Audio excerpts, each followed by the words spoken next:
Dr. Swarnamalya Ganesh. She's based in Chennai. She's a dance historian and the director of Rangamandra School of Performing Arts and an assistant professor at Kriya University. She learnt Bharatanatyam at a young age, and as she grew, she began to understand that she was privileged to learn from a stellar lineage of gurus. As she explored the origins of Bharatanatyam, she realized that it was called Sadir in the 1940s, and her questions about the dancers themselves increased. And this is what she will share with us today in her talk. Sadir, muted voices, difficulties in hearing the subaltern. Over to you. Thank you, Gautami, and thank you for having me here. In the interest of time, I have a paper that's prepared, so I'm just going to read out from that. Sadir is the name of Bharatanatyam, associated with its performers called Devadasis. Much like the rest of the agrarian society, they too were part of a system of land, occupation, and caste-based segmentary formations. The unique element, though, was that it was fairly common for members, especially women in this community, to be brought into its fold by way of religious and social sanctions, such as practices of dedication, adoption, etc. Therefore, the community composition often varied from various middling castes of the day. Without going into the details of the social structures of the Devadasi community, one can say that heritage, or that which the women inherited in this community, was based on initiation as an artist and not merely birth. Let me move directly to the problem of inheritance, which is more relevant for our purpose today. In the 20th century, public discourse raged about the morality of the Devadasi. This everybody knows. Although upon first glance it looks suspiciously oriental, it was largely an Indian elite dilemma. The dwindling economy left many migrant women artists quite vulnerable to exploitation, and this was argued as her promiscuity. This moment of annihilation defined limited and distorted contact between various subcultures within the South Indian society that had previous histories. The mounting oppressor-victim binary discourse did not account for patterns of admiration and collaborative positions adopted within these cultures. After all, equality and inequality are not to be the sole determinants of cultural encounters. Figueroa. Not for a moment am I making an argument here that there was no inequality, exploitation, or marginalization of the Devadasi women by dominant cultures or by inherent discriminatory practices. The point I'm trying to make here is that even as the women artist was marginalized, her art or her heritage was sought after. Her inheritance has been made the site of conflict, locating appropriation squarely in the binary where structural power of the upper castes had determined both the personal and political. As a student from age 3 under various Devadasis, I see an insider-outsider perspective to the conflict. By virtue of having a lifelong Guru-Sishya relationship with these women, I have been freed from the urgency to narrate their story. Because as a learner, her life and art are not stories to be told. That does not mean that I receive without context or complacent to social imbalances between us. The prism I see is that of her art. After all, the Devadasi is by definition an artist. I associate the moment of conflict to the Epicurean idea, all of history is contingent, an encounter.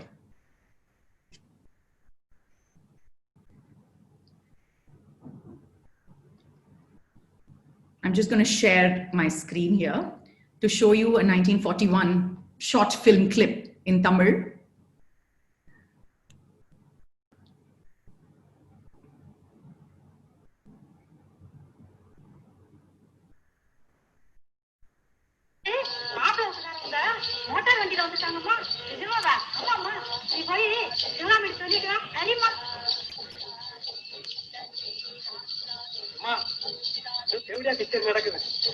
விசேஷம் வந்திருக்கு. நல்ல தகவல் தான். வாங்க மச்சி, வாங்க. என்ன letter போடாம திடீர்னு வந்துட்டீங்க? என்ன மச்சி விசேஷம்? எப்படியா கச்சேரி? அட கடவுளே, இந்த கரிகாலத்துல புதுசா என்னென்னமோ ஏற்படுது. பள்ளிக்கூடத்துல கூட இப்ப பரதநாட்டியம் கத்துக்கணுமா? ஆமா ஆமா, அது ஏன் கேக்குறீங்க? அதுல நம்ம குழந்தை ரொம்ப கெட்டிக்காரின்னு மெடல் எல்லாம் வாங்கியிருக்கா. இப்ப வாய்ப்புன்றாங்களே, அதுக்கு கலெக்டர் பங்களால ஒரு ஆட்டம், அதுக்கு இவன் நாட்டியம், அதுக்காக பழகுறா. ஓஹோ.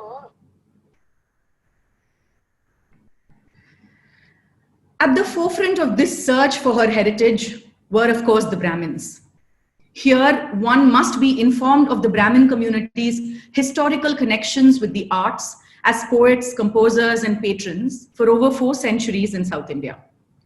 The disenfranchisement of the Devadasi woman's social position coincided with the rise of the middle-class Brahmin woman's emancipation.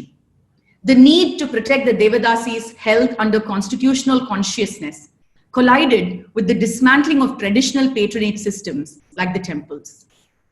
Overall, the colonial experience made a paradigm shift in all spheres of life, such as nationalism, industrialization, caste-based politics, globalization, only to name a few. I identified this social moment when too much was happening in the Indian society as the moment when the art of the Devadasi, her heritage, was redistributed. It is a history of encounters. I'm not suggesting in any way a series of happy coincidences or an apology for the marginalization of the Devadasi at the hands of patriarchy or caste. But this is in fact to redefine the narrative that has oversimplified the situations in which the Devadasi's life was torn apart. Despite battling poverty and stigma, as in all stories of resilience from the margins, the lives of women whom I have learned under uphold their pride as artists rather than as tales of distress and defeat. If one chooses to read between the lines and cull from these lives a universal theory that they wish to tell the world, that is naturally the point of appropriation. So how can the common reader of the history of Devadasi understand appropriation? Sadir is the Devadasi heritage that was taught and learnt. Around 1930s, the teachers of this heritage became the men of the community as opposed to the women.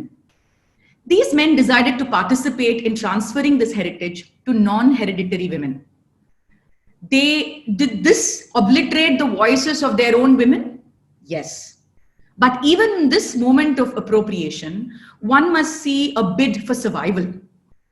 But the marginalization from these moments comes in the form of rhetoric.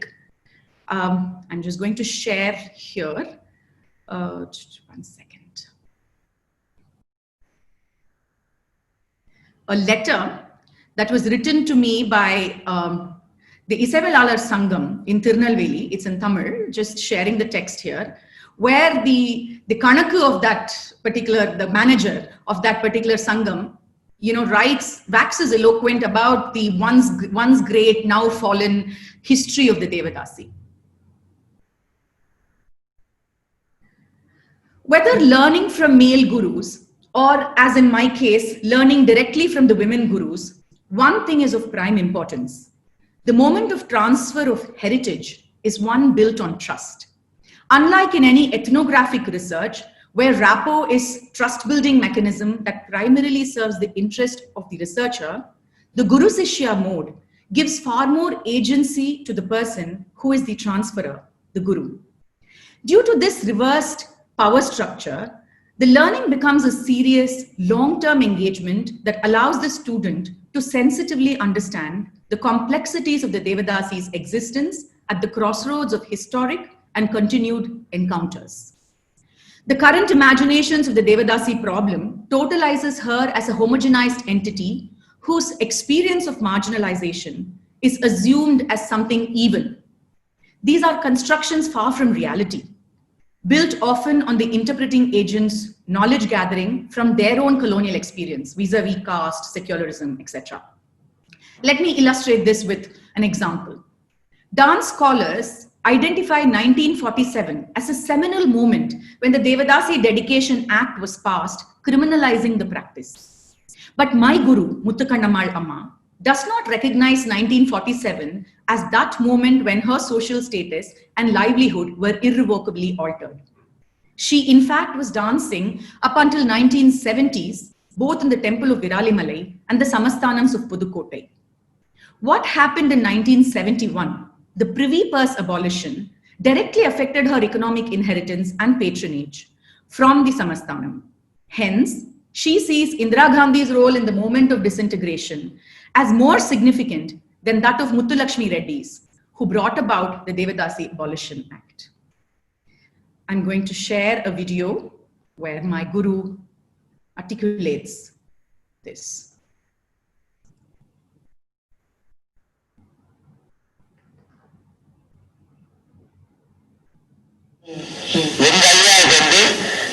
காடு வயல்லாம் அது மத்த ராமசவன் நட்டுனாருக்கு 18 acre காடு 2 acre வய இந்த அட்டைகளுக்கு இந்த லாவண வேலை இல்லை எனக்கு நான் வர பார்த்தா எனக்கு லாவண பேரு எங்க அப்பாவுக்கு முடியல எங்க அப்பாவுக்கு மாத்திருக்காங்க எங்க அப்பா எங்க பேருக்கு மாத்திருவாரு அப்புறமே எங்க அப்பா போற காலத்துலாம் வந்துட்டாரு பணத்தை கீழே அடிக்க நேற்று எடுத்துக்கிட்டாரு அந்த லாவணம் பொம்பளைகளுக்கு பணமே வாங்கல மகாராஜா காலத்துல கடமை ஆயிடுச்சு இந்த நிலம் சும்மாவே பெற்றா ஆம்பளை 20 தான் காசு அதுல எங்க ஐயாவுக்கெல்லாம் 14,000 போட்டுச்சு ஜாந்தி 14,000 போட்டு அவர் காடெல்லாம் விற்று இது அந்த நிலத்தெல்லாம் மறுபடியும் எடுத்து குறைச்சேன் மீண்டும் எடுத்துக்கிட்டாங்க இல்லையா அப்ப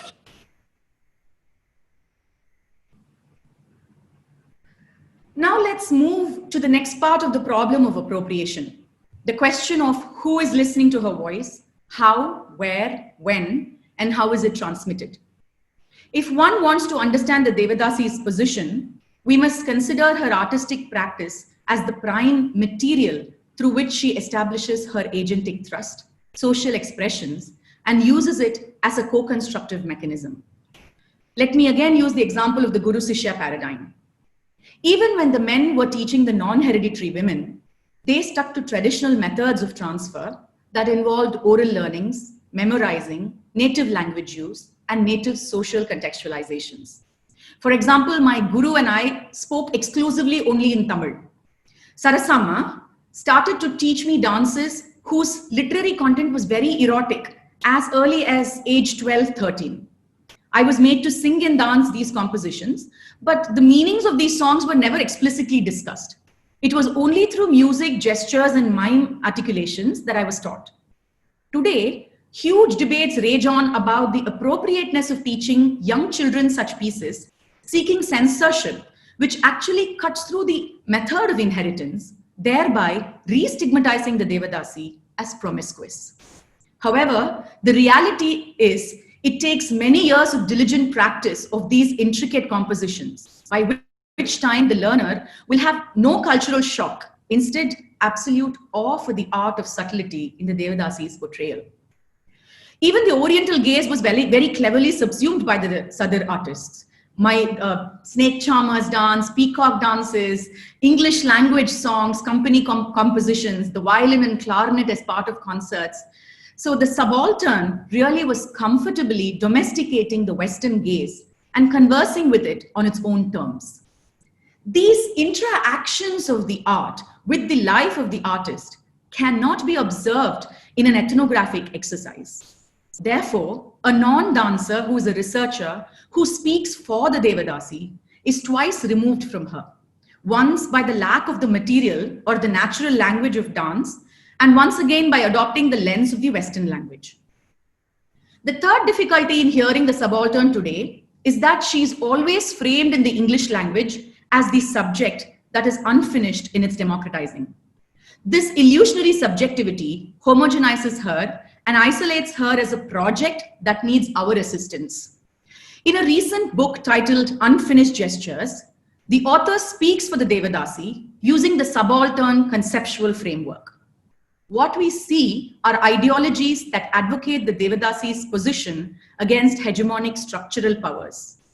but what is cloaked is the author's need to prove that he is political and modern, both determinants of post-colonial frames.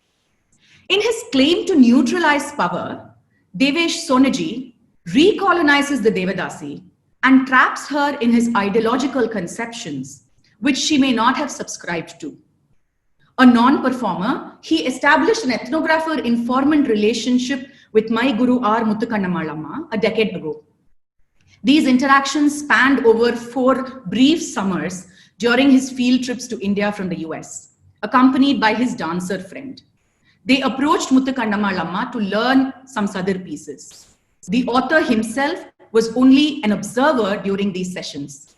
Deeply limited by his access to her native language, both dance as well as Tamil, he discovered her entirely in translation.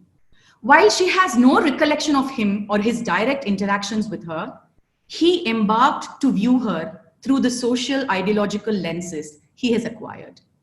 In the book, he tells the story of my Guru and that of a few other Devadasi women from the Kalavantula tradition of Andhra. None of these women have met each other. They do not share geographic, social, artistic contexts. In meshing them together under the net of his political and modern frames, at once, all their voices have been muted. They are pointed to as over there subjects throughout the book, to whom only Soneji, as observer ethnographer, has exclusive access. Invisibilizing his own power and male privilege, the book appropriates both the Devadasi's subaltern heritage and her material as convenient tools to validate his interpretation of them. My Guru tells me how she agreed to only teach Kannada Karanga, as she would call, Devesh's dancer friends some Sadir. The grip she wished to have over these interactions between Kannada Karanga and herself as the Guru with agency was debilitated when, without informing her, she was observed by the ethnographer. Even today, years after the book has been released and received with numerous academic awards in the Western world, Muthukannammalamma has no access to this work, which is in the English language.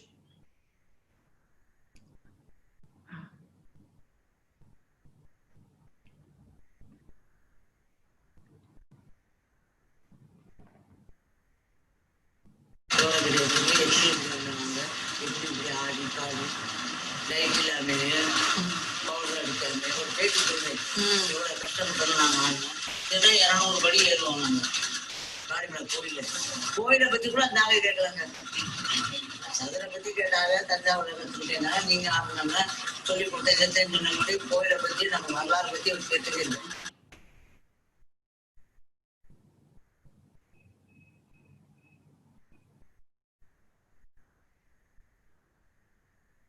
சத்தியமா சொல்றேங்க, கன்னடாக்காரவன் நான் book போறேன்னா சொல்லியே கொடுத்துருக்க மாட்டேன். நான் உங்கள்கிட்ட கத்துக்கத்தாம வந்திருக்கேன், கத்துக்கிறேன்.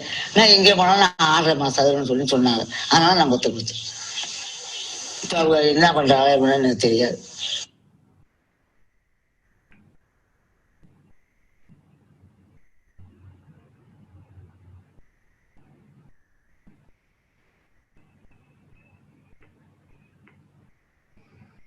Muthukannammalamma is 80 plus years old today and boldly articulates in Tamil her identity. Devadasi, daughter of Ramachandran Nattavanar, not a courtesan, not merely an essay vellalar. She wants to exercise her narrative only through her material, Sadir. As a guru, she holds the position of power in a relationship and decides to transfer Sadir in the traditional methods to Sishyas who can sensitively receive it. In conclusion, without fluent capacity in material and native language, attempting to understand the subaltern's heritage is an exercise that superimposes theoretical frames on the assumed unfinished subject. In a world where social media frenzied consumption swiftly circulates these theories in a factoidal manner, enmeshing them with public domain understandings of freedom, equality, rights, etc., the problem of appropriation in the case of the Devadasi conflict is as present as historic. The trend of making her visible but muting her voice, or making her visible by ventriloquizing, or to point to models of historic oppression in a language that does not acknowledge its own hegemony of representation, is fundamentally a colonial setup. I am neither suggesting complacency of remaining in current positions, nor the totalizing of history towards some universal notion of chance and encounter as solutions. I am also not suggesting the Guru Sishya model or dancing, singing, and native language as material that is flawless and as alternative tools to represent the Devadasi and her heritage. I am also not saying that all those who get fluent capacity in her material necessarily hold the key to knowing her better. There is no one history. There are several histories, and each history is contingent upon many encounters. To recognize this in the Devadasi conflict is to realize her life as the meaning to the material that is her art. I use the word realize because in realization, the frenzied need for both interpretation and representation dissolve. The deal is this: we free her from our theoretical representations so that she may redefine herself. This is the problem of appropriation, the reason why you should not write a book on the Devadasi. Thank you.